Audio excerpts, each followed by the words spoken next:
Hey guys, what's going on? I'm Jared from HDG Gaming, and today I'm bringing you guys another one of our top 5, top 10 countdown videos, and today it's going to be my personal opinion of my top 5 Call of Duty games, my favorite top 5 Call of Duty games.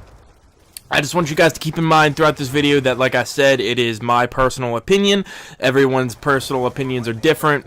Some people will value one game more than another. Some people will have hated one game more than another. And some people, there's people out there who have played every single Call of Duty, and then there's people out there who haven't, so they obviously won't know how good every single game is. So I just want you guys to keep that in mind, and while you guys are watching this video, I want you guys to go down into the comment section and comment your personal favorite Call of Duty, and have a big talk down there about your favorite Call of Duties. So I would like you guys to enjoy the video. Please leave a like, subscribe, and let's get into this.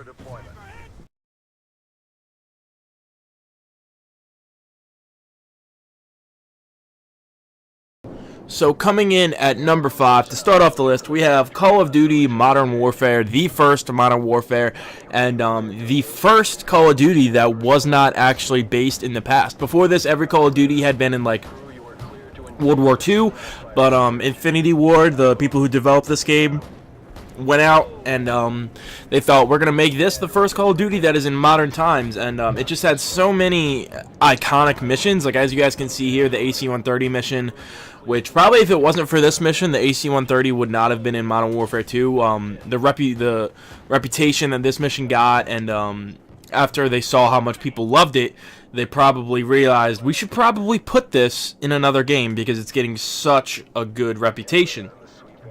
It was released on November 5th in 2007 and sold 1.57 million copies in the first month.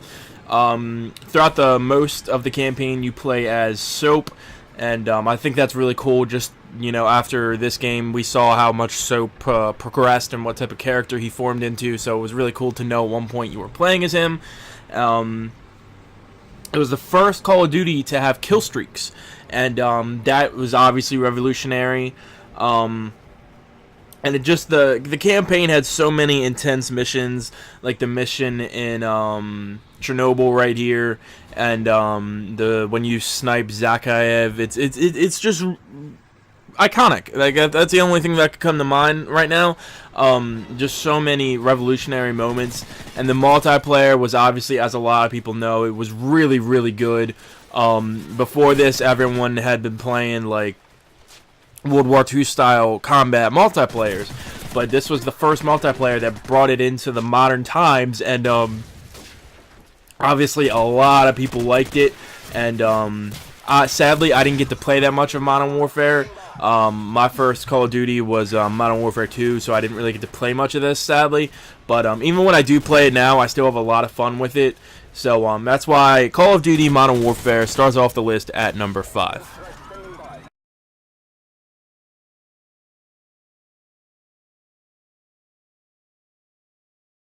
Coming in at number 4, we have Call of Duty World at War, which is a game that, again, I did not really get to play because I wasn't that into, you know, like Call of Duty yet. But when I did play it, I really, really enjoyed it because I'm kind of a history freak, and I really enjoy, like, World War II, Cold War stuff. And this game's main setting is World War II, and I think it was very, very bold of Treyarch to still go back to the past. Even though Infinity Ward did take that leap into modern times, Treyarch still said, you know what, we're not going to go there, we're just going to take it back to the past again, and people still obviously enjoyed it.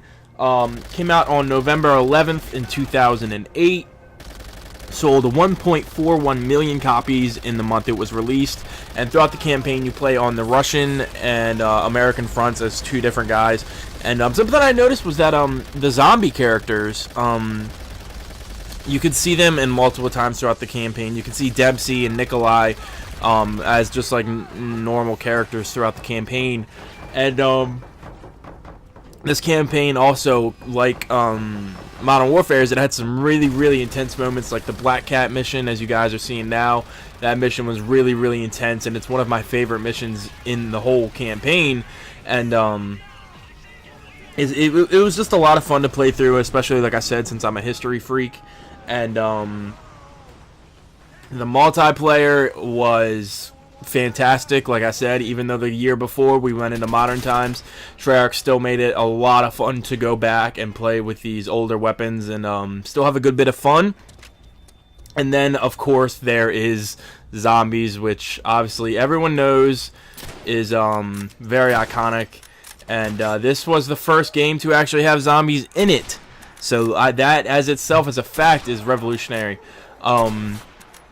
World at War was the first Call of Duty to have zombies in it, and it got, obviously, a very good reputation. This was back before, you know, we had perks and the perk, not perks, well, yeah, before we had perks, but back before we had the Pack-a-Punch machine. So this was, even though they were introduced in the last DLC, this was where zombies all started. So that's why World at War is at number 4.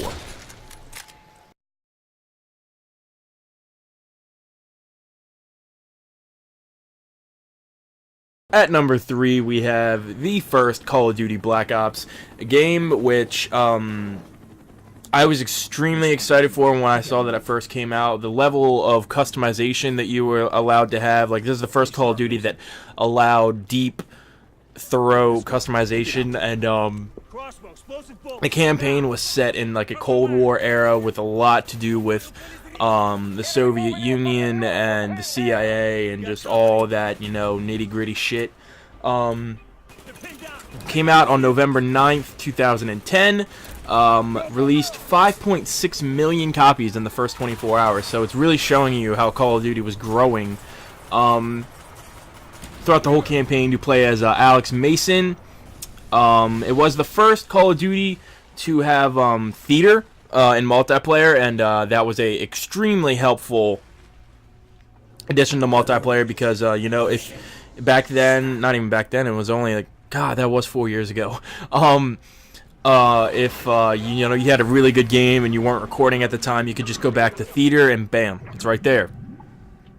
Also was the first Call of Duty to introduce COD points.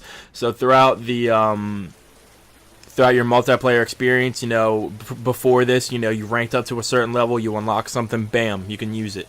In this multiplayer, you, depending on assignments you did, your rank and stuff like that, you can unlock COD points, and from those COD points you can buy stuff. And I liked but didn't like it because it just kind of, you know, eliminated that feeling of the good feeling of ranking up to something and then getting it and be like, yeah, I took all my hard-earned work has come to this. Where in this game, you know, you just kind of buy it and it's like, all right, that's it. But this game had gold camos and plenty of stuff to like spend those points on, and it always felt good getting a gold camo after you spent all that time saving up all those COD points. Zombies in this game was extremely good, where it really developed the story and expanded, made like perk machines and all that stuff, and it really molded the Call of Duty Zombies experience. And I had a lot of fun on this game. You know, I ranked up and got to the max prestige like within the first like 2 months the game was out. But I really enjoyed Black Ops 1, and that's why it is at number 3.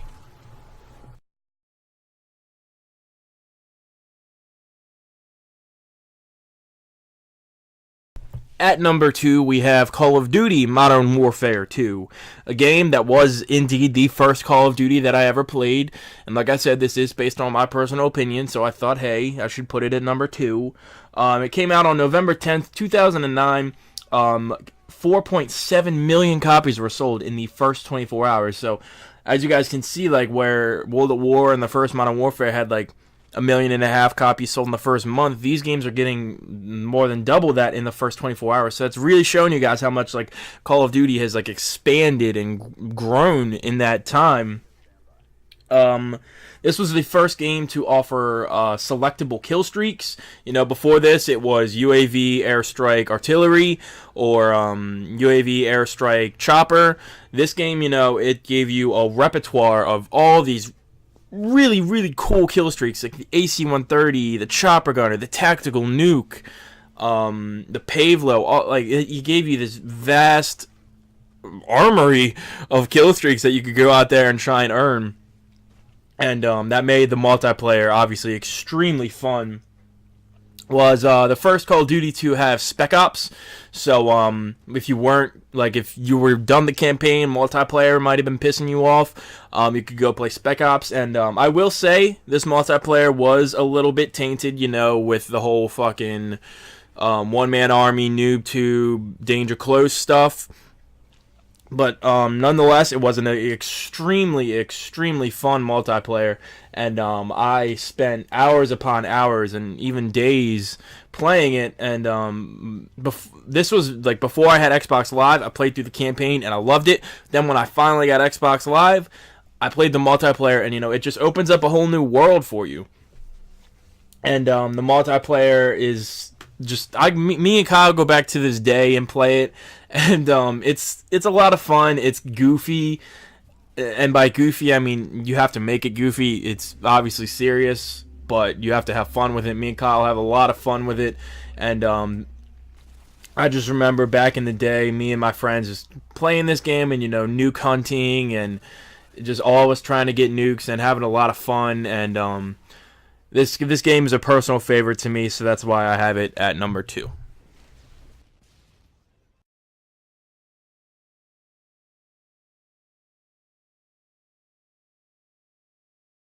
And at number 1, we have Call of Duty Black Ops 2, a game that was the first Call of Duty not only to jump into modern times, but go farther than that and go into near future. Not quite futuristic, because it's only 10 years ahead of us, but it's definitely near future, as you guys can see with this technology you played with throughout the whole campaign. You played with this really cool technology, like these like rock climbing gloves that are really badass. Came out on November 12th, 2012, and broke the record for most pre-orders of any game ever. This game had more pre-orders than any game of all time. Just like that in itself is really crazy. Sold 7.5 million copies on the first 24 hours. So that right there in itself is insane. Was the first Call of Duty to have role-playing elements throughout it. So like decisions that you made would impact where your story went. And the fact that that was in a Call of Duty game, a first-person shooter where a lot of people figured, oh, kill some guys, advance forward, kill some guys, advance forward, cutscene, kill some more guys. The fact that this game had role-playing elements is amazing to me, and I thought it was a really good add-on, and it definitely made the story a lot more interesting. And I went through it a couple times just seeing what different decisions and how they affected the campaign. The campaign I had a lot of fun with, like I said. Played it through multiple times, and this is my favorite scene throughout the whole campaign right here. This like little scene where you're in the dance club with Harper, and you just it's fast paced and the music is playing, and when I first played this I was like, wow, this is fucking intense and also extremely fun. This whole little animation of you and Harper going back to back, shooting these guys, rotating, shooting, rotating, the music's playing, and it's just really, really fun, and it was my favorite sequence throughout the whole campaign. Multiplayer, probably the best multiplayer to date.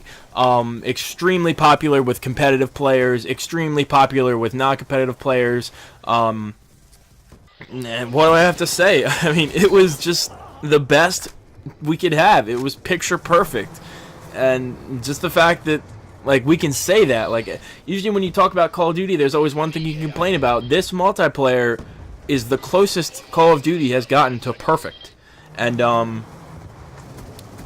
maybe there were one or two things that were a little unbalanced, and maybe spawns were fucked up at a point, but they fixed it, and they came back, and it's no doubt the best multiplayer to date.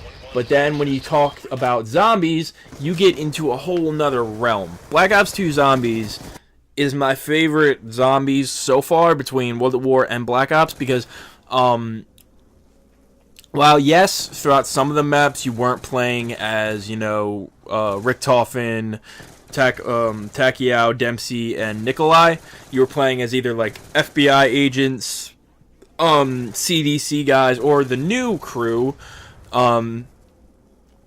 I still found it a lot of fun, and even though the new crew, wasn't that fun, and they weren't as like funny as the original crew, I still had a lot of fun playing with them, and obviously in the next Treyarch game, there's definitely going to be a storyline for them because they wouldn't just leave them like that. But anyway, I would like to thank you guys for watching, and like I said at the beginning of the video, make sure you guys comment your favorite Call of Duty in the comment section down below, and please leave a like and subscribe, and check out our other top 5, top 10 videos. I'll leave a link for all of them in the description. So thank you guys for watching. I'm Jared from HDG Gaming, and I will see you guys in my next video.